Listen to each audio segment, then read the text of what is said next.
माझ्या महाराष्ट्रातील बांधवांनो, भगिनींनो आणि मातांनो, नमस्कार. जय महाराष्ट्र. थोडेसे आपण सुद्धा रिलॅक्स दिसताय आणि साहजिकच आहे, मी देखील थोडासा किंचित तणावमुक्त आहे. होळीपासून सुरुवात झाली आणि म्हणता म्हणता दिवाळी आली. येत्या काही दिवसामध्ये दीपावली आहे. दीपावलीचा मंगल सण आहे. अंधार छेदून प्रकाश, आणि प्रकाश म्हणजे प्रगती, समृद्धी ही आपल्या सर्वांच्या आयुष्यामध्ये येवो. म्हणजेच प्रथम आपल्याला सर्वांना दीपावलीच्या खूप खूप मनपूर्वक शुभेच्छा देतोय. ही दिवाळी आपल्याला सर्वांना सुखाची, समृद्धीची, मनशांतीची आणि आनंदाची जावो अशी मनापासून प्रार्थना करतोय. साहजिकच आहे, आपण हे सर्व सण, होळीपासून जी म्हटलं मी सुरुवात झाली, अत्यंत साधेपणाने आणि संयमाने साजरे केले म्हणायचे का पार पाडले म्हणायचे, थोडासा फरक आहे. पण महत्त्वाचा मुद्दा म्हणजे या सर्व 6-8-9 महिन्यामध्ये आपण सर्वांनी जे काही सहकार्य केलं त्याला तोड नाही. आणि हे सहकार्य केलं म्हणून आणि म्हणूनच आज सुरुवातीला मी जे बोललो की आपण दोघंही थोडेसे तणावमुक्त आहोत. आज तणावमुक्त जरी असलो तरी साहजिकच आहे, माझ्या मनामध्ये पुढची जी एक शक्यता आहे दुसऱ्या लाटेची, ती येऊ नये म्हणून देखील एक चिंता आहे, प्रार्थना आहे. आणि त्याच्यासाठी सुद्धा आपल्या सर्वांचं सहकार्य मला अपेक्षित आहे. प्रथम मी दिवाळीबद्दल बोलतो. आत्तापर्यंतचे सगळे सण होते, मग ते गणपती उत्सव असतील, नवरात्री उत्सव आहे, होताच, अगदी दहीहंडी होती, ईद, सगळेच आपल्या पारसी बांधवांचे सुद्धा सण होते, जैन बांधवांचे सण होते, ईद होती, सगळे होते. हे सगळे सण आपण अत्यंत संयमाने घरातल्या घरामध्ये एकमेकाला, हल्ली व्हॉट्सॲपवरनं झाले ना सुरू, हॅपी दिवाळी, हॅपी हे, हॅपी ते, ह्या ह्याच्यातनं साजरे केले. आता दिवाळी आली, जवळपास सगळं काही आपण उघडलेलं आहे. गर्दी मी पाहतोय वाढत चाललेली आहे, चांगली एक जिवंतपणाचं लक्षण आहे. गर्दी वाढते आहे, सगळे व्यवहार जवळपास पूर्वपदावरती यायला लागलेले आहेत. आणि इथेच मला थोडीशी एक खबरदारी आपण घ्यावी अशी विनंती करायला आज आम्ही संवाद साधत आहे. आपण बघता आहात की गेले काही दिवस महाराष्ट्रामध्ये आणि विशेषतः मुंबई आसपासच्या सर्व परिसरामध्ये, अगदी पुण्यामध्ये सुद्धा हा कोरोना जो काही वाढत होता, अनेक जण आपल्यावरती टीका करत होते. काही जण म्हणत होते की यांच्या कंट्रोलच्या बाहेर चाललेलं आहे. पण आपण सगळ्यांनी जिद्दीने आणि आत्मविश्वासाने, एका शिस्तीने या संकटाचा सामना करत करत करत हा तो जो काय त्याचा चढ होता तो खाली आणलेला आहे. आपल्याकडे हा चढ होता तो उतारावरती आणले, नक्की आणलेला आहे. पण देशात इतरत्र, म्हणजे मी विशेषतः दिल्लीत म्हणेन, जिथे आज आपल्याकडे हजारातला आकडा शेकड्यात आलेला आहे मुंबईतला, आणि राज्यातला आकडासुद्धा नियंत्रणात आलेला आहे, तर तिथे दिल्लीत आपण पाहतात आकडा वाढता वाढता वाढी होत चाललेला आहे. कशामुळे होतं आहे, का झालं, इतर ठिकाणी आकडा वाढतो आहे, पाश्चिमात्य देशात आकडा वाढतो आहे. याचं कारण एक तर दिल्लीमध्ये असं म्हणतात, मी काही दिल्लीत जाऊन बघितलेलं नाही, पण प्रदूषण वाढलेलं आहे.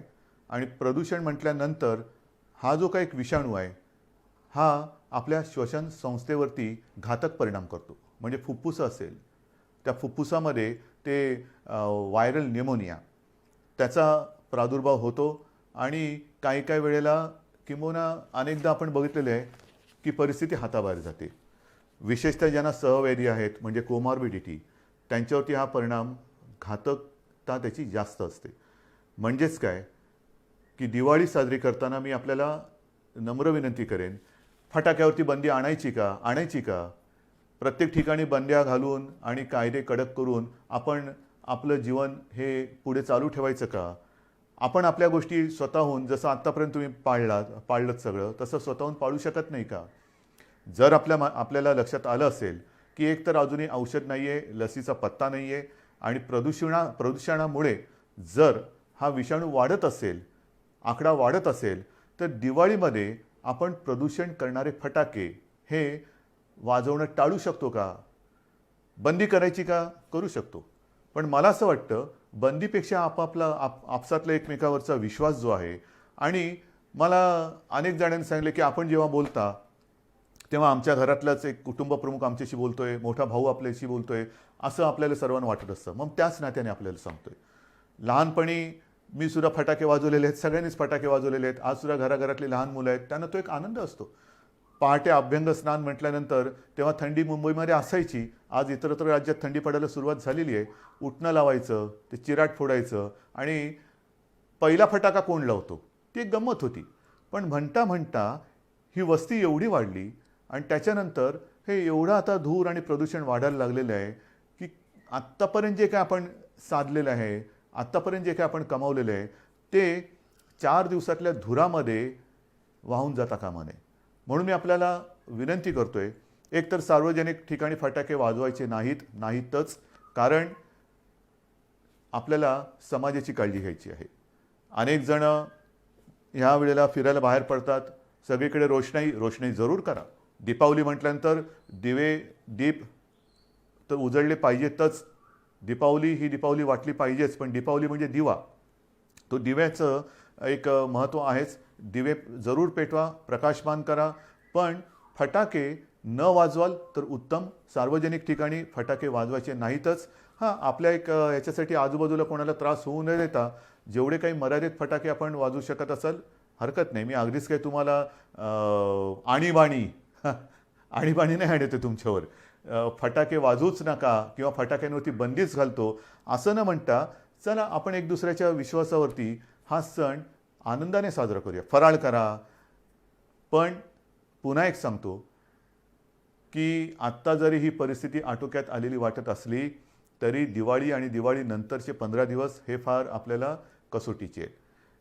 याचं कारण असं की पाश्चिमात्य देशात आपण जे काय बघतो आहोत, आकडेवारी बघतो आहोत, प्रचंड मोठ्या प्रमाणात ही दुसरी लाट आलेली आहे. म्हणजे अनेक ठिकाणी हा जो आकडा होता हा जवळपास शून्यावरती आला. आणि मी जी काय माहिती घेतली, माझ्याकडे माहिती आहे, कागद सगळे आहेत, पण हे सगळं तुम्ही बघताय तेच मी बघतोय. पण ते बघितल्यानंतर रिपिटेशन नको आहे.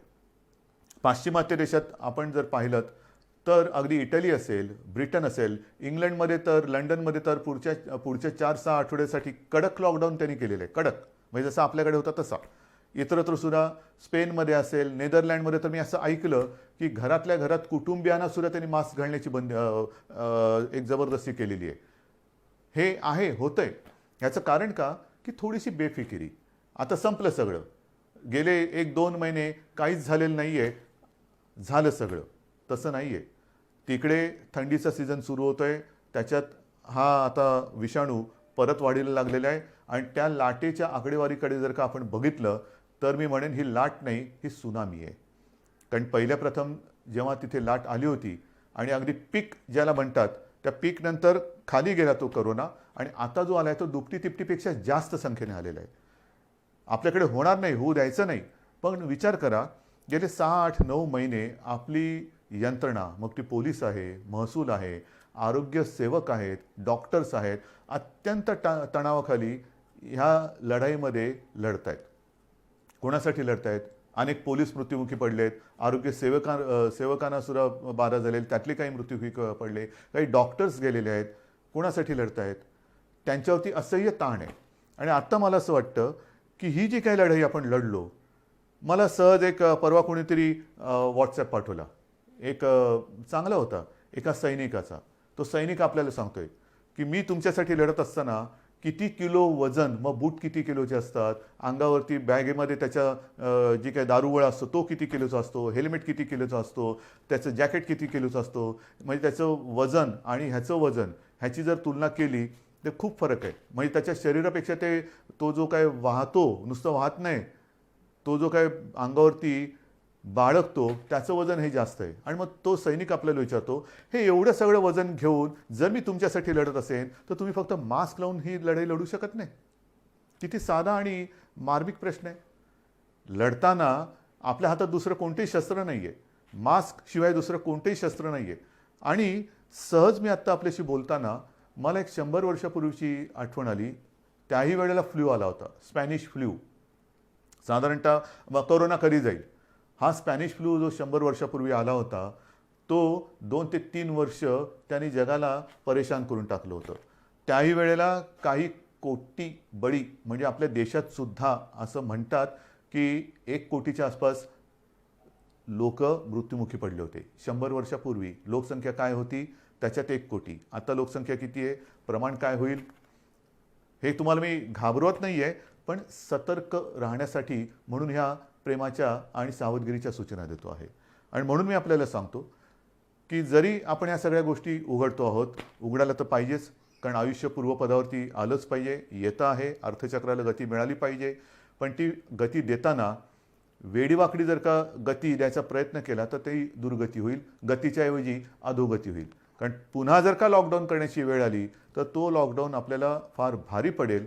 आणि जर का रुग्णसंख्या वाढली तर आत्ता आपण जी सेवांमध्ये वाढ केलेली आहे, जम्बो हॉस्पिटल्स, फील्ड हॉस्पिटल्स, आत्तासुद्धा मी आपल्याशी बोलल्यानंतर मला वाटतं मीरा भाईंदर आणि कल्याण डोंबिवली येथे कोविड केअर सेंटरचं लोकार्पण करणारच आहे. मी अजूनही गरज संपली अशातला भाग नाही आहे. पण एक गोष्ट चांगली आहे की बऱ्याच ठिकाणी अजूनही आपले बेड्स आता रिकामी दिसत आहेत, ते रिकामीच असू द्या. मी कुठेही ह्या आरोग्य सुविधा बंद करा म्हणून सांगितलेलं नाही, वापरायची वेळ येऊच नये. पण आणखीन पुढचे किमान 6 महिने आपण ह्या गोष्टी असाच्या अशा भले कडी कुलप लावून ठेवली तरी चालतील, ती तशीच राहावीत, पण आपण त्या काढत नाही आहोत. मनामध्ये एकच विचार आहे की ह्या ज्या काही सुविधा वाढवल्या त्याला सुद्धा एक मर्यादा आहे. मी सुरुवातीला आपल्याला सांगितलं होतं की ही जेव्हा साथ सुरू झाली तेव्हा आपल्या राज्यामध्ये एकूण सगळे मिळून 7-7.5 किंवा 7,800 रुग्णशय्या होत्या. आता त्या रुग्णशय्या जवळपास आपण 3.25-4 लाखापर्यंत नेलेल्या आहेत, नेल्या एवढ्या. पण नुसतं रुग्णशय्या म्हणजे रुग्ण बरा होतो असं नाही आहे, त्याला आरोग्य सेवक पाहिजेत, डॉक्टर्स पाहिजेत, औषधं पाहिजे, ऑक्सिजन पाहिजे, जरूर लागली तर व्हेंटिलेटर पाहिजे. सगळ्या बाकीच्या गोष्टी आणता येतील, डॉक्टर्स आणि आरोग्य सेवक कुठून आणायचे हे तयार नाही करता येऊ शकत. पण त्यांच्यावरती म्हणजे ते वाढणार नाही आहेत. म्हणजे उद्या जर का दुपटी तिपटीची लाट आली तर आपली त्रेधा तिरपीट उडू शकते आणि ती येऊ न देणं हे आपण करू शकता, कारण आजपर्यंत आपण हे केलेलं आहे. या सगळ्या गोष्टी मी तुम्हाला सांगतोय. पण मधल्या काळामध्ये हे फळ आपल्याला कसं मिळालं तर दसऱ्यापर्यंत आपण माझे कुटुंब माझी जबाबदारी ही जी काही एक मोहीम राबवली, मी नक्कीच सांगेन की त्या मोहिमेचं हे फळ आहे. कारण आपल्या टीम्सने जवळपास 60,000 टीम्स राज्यभरात आपण तयार केल्या होत्या. 60,000 घराघरात गेल्या, माझ्याही घरी आल्या होत्या, आपल्याही घरी आल्या होत्या. जवळपास सगळी घरं आपण त्याच्यामध्ये संपर्क केले आहे. आणि त्याच्यात तुम्हाला सहज मी एक आकडेवारी सांगतो की या जवळपास 59,000 काही टीम होत्या, म्हणजे 60,000.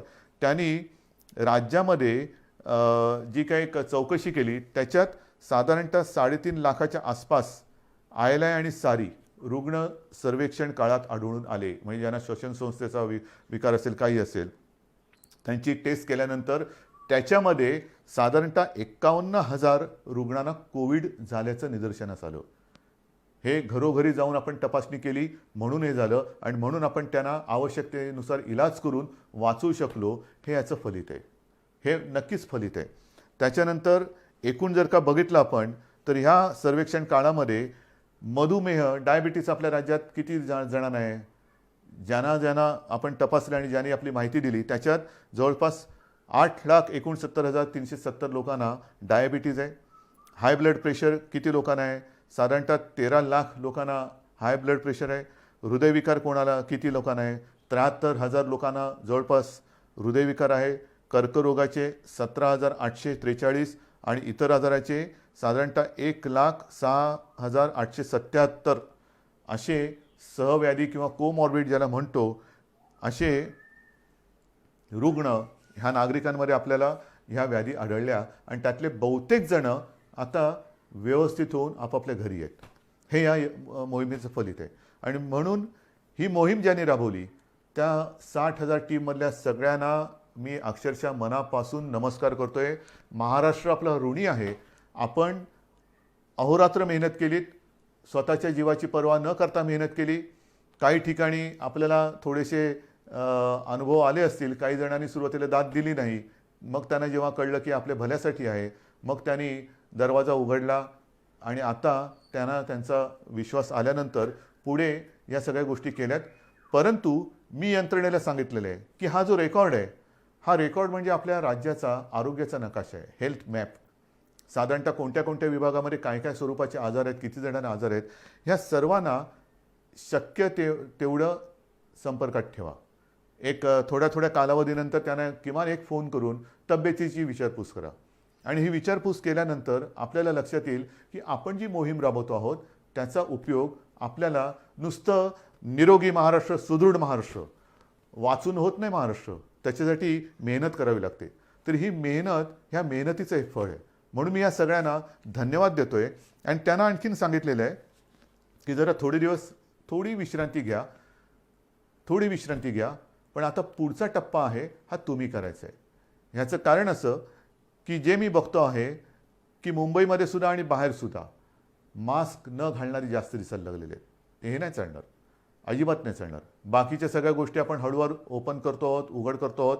पण मास्क घातला नाही तर त्याला दंड हा केला जाणारच, करावाच लागेल.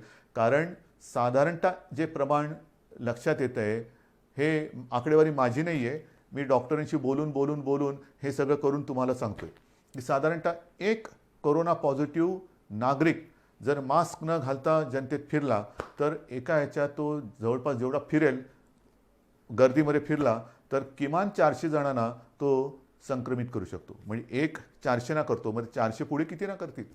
म्हणजेच काय की समाजासाठी आपल्याला ह्या गोष्टीची खबरदारी घ्यावीच लागेल.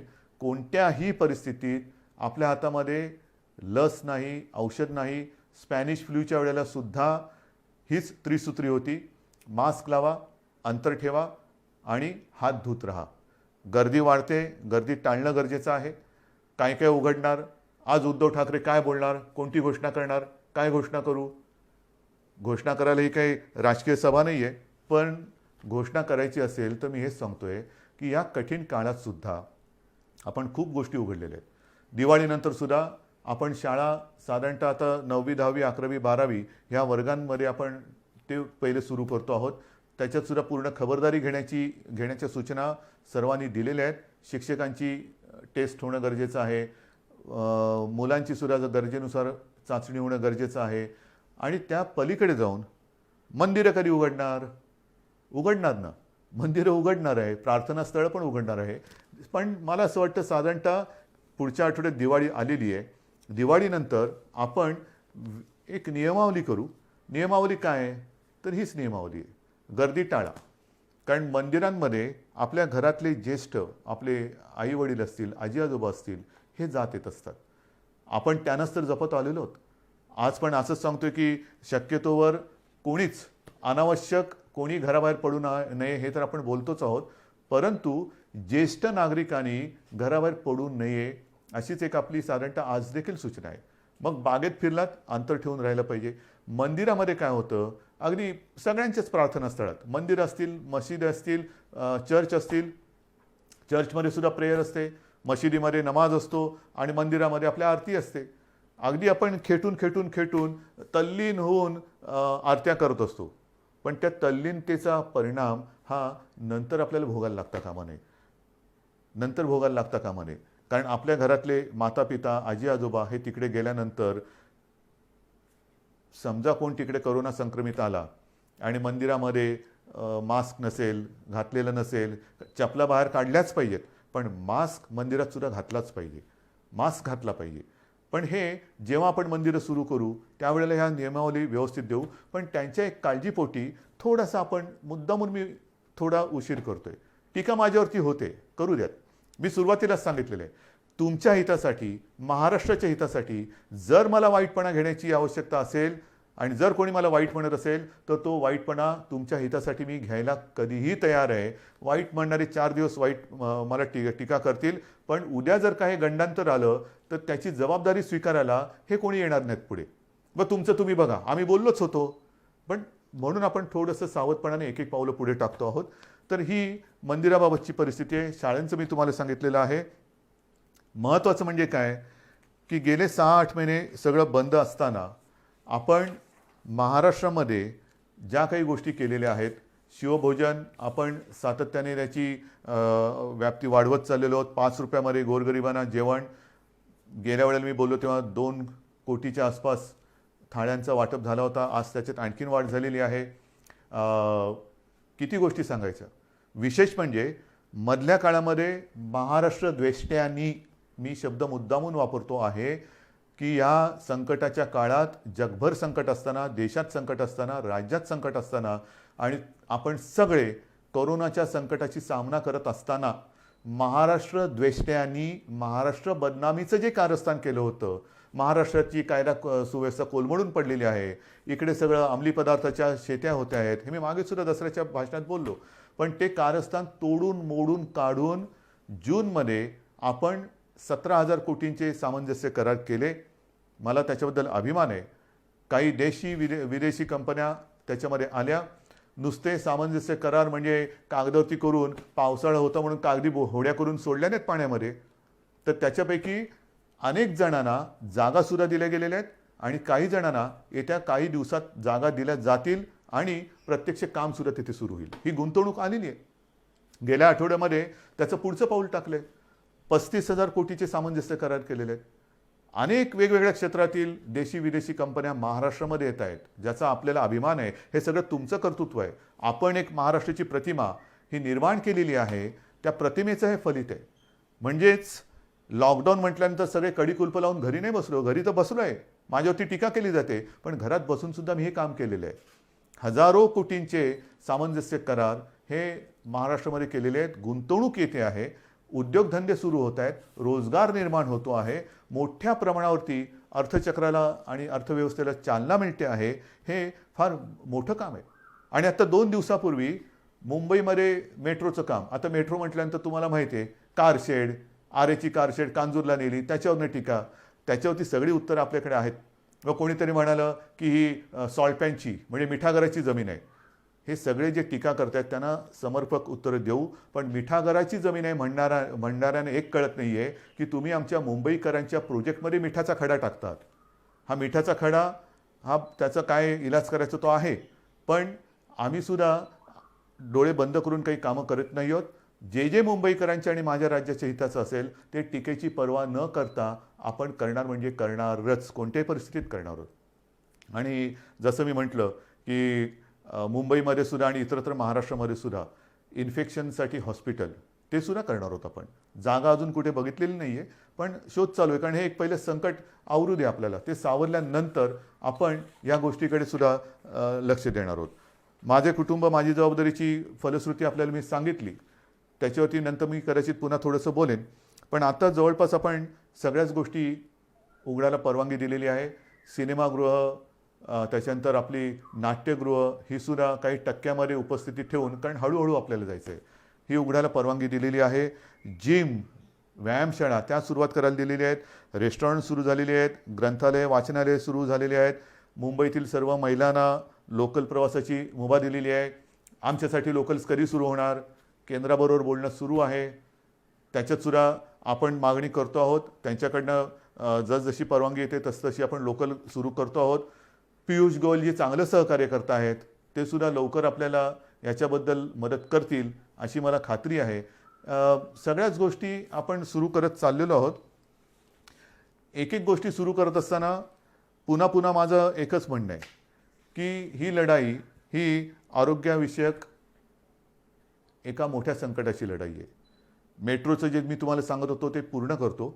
मेट्रोचं जे कारशेडचं एक झालं तो विषय वेगळा, परंतु 2 दिवसापूर्वी मेट्रोसाठीच आपण जर्मनीच्या KfW कडनं जवळपास 545 दशलक्ष युरो एवढ्या रकमेचं कर्ज अत्यंत माफक व्याजदरामध्ये आपण ते घेतलेलं आहे. अत्यंत माफक व्याजदर आहे. म्हणजे ही गोष्ट फार महत्त्वाची आहे.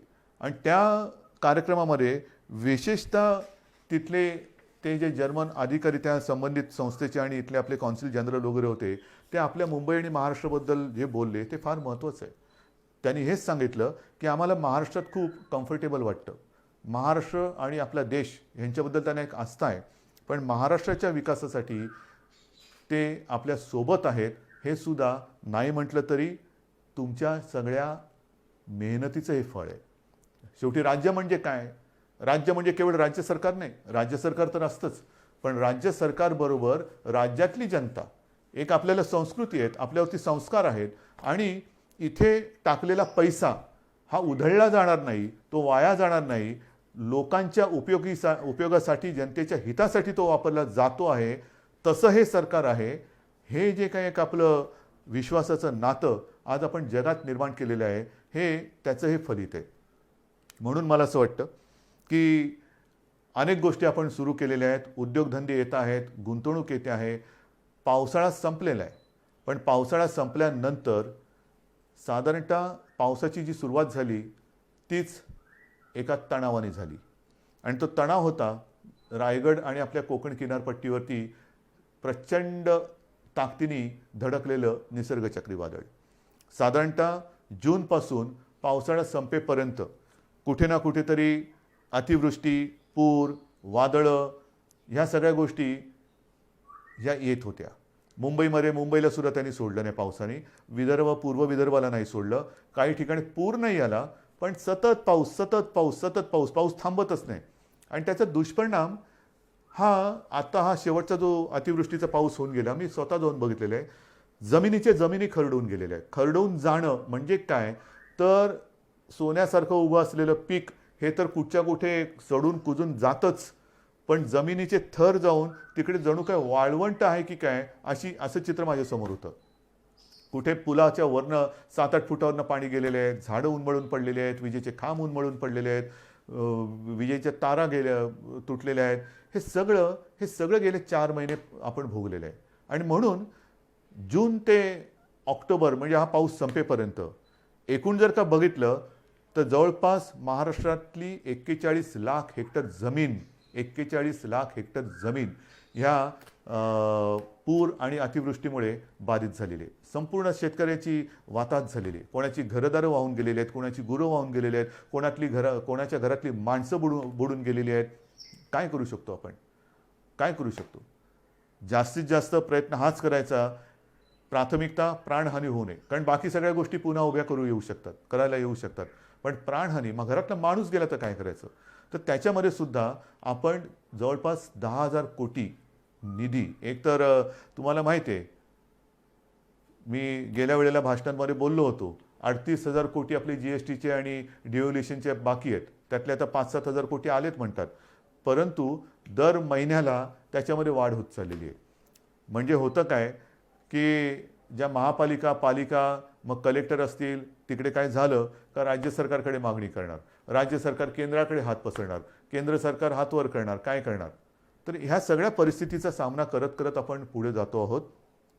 10,000 कोटीची एक तरतूद आपण ह्या अतिवृष्टी, पूरग्रस्त आणि एकूण जे काय शेतकऱ्यांची नुकसान भरपाईच्या माध्यमातून त्यांना जी रक्कम मिळण्याची आवश्यकता आहे त्याच्यासाठी केलेली आहे. मग त्याच्यामध्ये जमीन आल्या, पर हेक्टरी किती द्यायचे, शेती असेल तर किती, फळबागांना किती, जास्तीत जास्त आजपर्यंत कधी न झालेलं असेल एवढी मदत आपण करण्याचा प्रयत्न करतो आहोत. हे केवळ तुमच्या आशीर्वादाने आणि देवाच्या दयेने आपण करू शकतोय, निभावून नेतोय, हळूहळू पूर्वपदावरती येण्याचा प्रयत्न करतो आहोत. पण मला असं वाटतं की शेतकरी असेल आणि माझ्या महाराष्ट्रातले सगळे नागरिक असतील, खूप समजदार आहात तुम्हाला सगळ्यांना हे संकट काय आहे ते कळलेलं आहे.